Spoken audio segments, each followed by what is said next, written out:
Crepes are one of those meals that everybody thinks is way too complicated to make at home, but really they're just thin pancakes.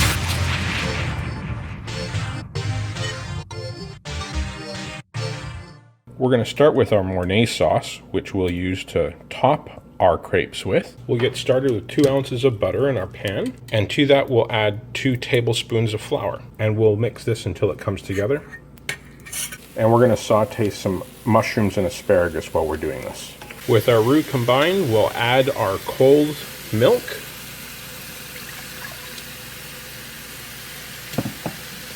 And mix this until there are no lumps.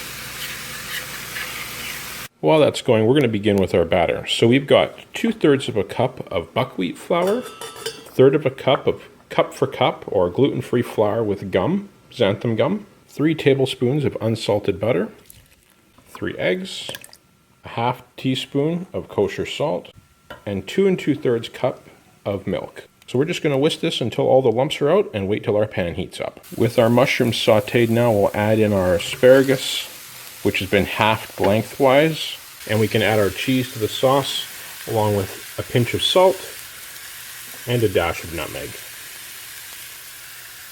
And once your cheese is melted, you'll want to taste the sauce for salt and pepper. Alright, so with our sauce done and our vegetables almost done, we're going to cover our sauce and pull it off the heat.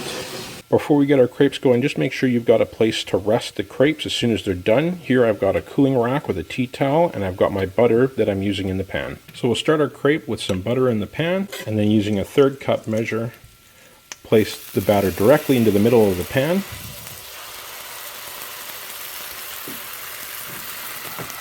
And spread it to the edges.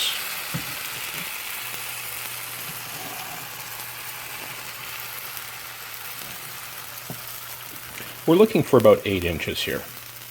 And once you see the bubbles have stopped forming on the top and it started to dry out, we'll flip it over and finish the other side.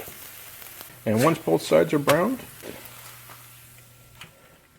we'll remove it to your stack and keep on going. Out of 3½ cups of batter, I ended up with about 9 crepes. So some of mine are a little small, but we're shooting for around 8 to 9 inches. So we're going to top them now. So I'll start with a piece of ham, topped with a bit of asparagus and our mushrooms, and a little bit of our cheese and our Mornay sauce.